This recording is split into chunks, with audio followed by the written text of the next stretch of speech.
All right. Hi, I am Ricky. I am one half of the tender trainers. So we at the tender trainers, we train subcontractors on how to tender and run jobs commercially effectively. So our goal is to help make this process as simple and successful as possible so you can win those bigger contracts with less stress. I try and do this on a regular basis, so keep your eye out for another one coming up and feel free to DM me any questions.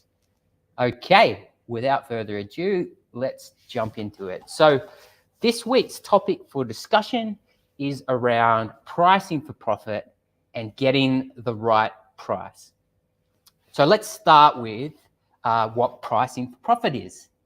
So when you price for profit, you get clear on the cost that the job will cost you, and your price covers your costs, and you add on top of your costs your chosen profit, right?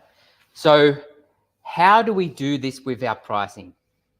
So in each tender, you should be calculating, one, the cost of the materials from actual quotes from suppliers that you will use on the project. Two, the costs of labor and plant built up from what labor and plant actually cost you, covering the program that you can build the job to. Three, the costs of any prelims for the job, including any project staff, any cabins, etc. Again, from quotes where you can and rates that actually cost you.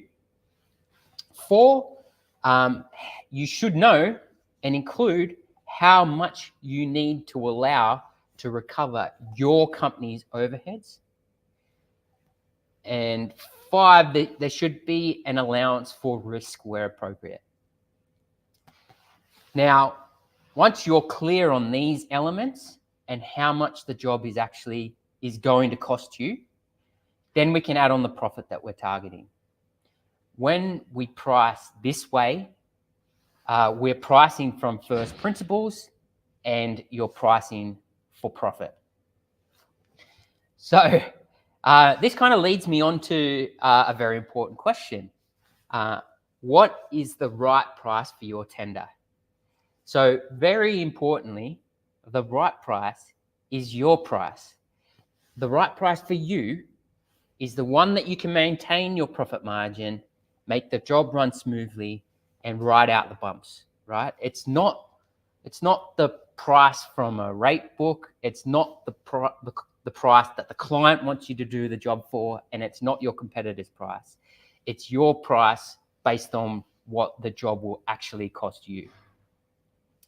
So being crystal clear on your costs, putting the time in to as accurately as possible determine these costs, and also determine the break-even point.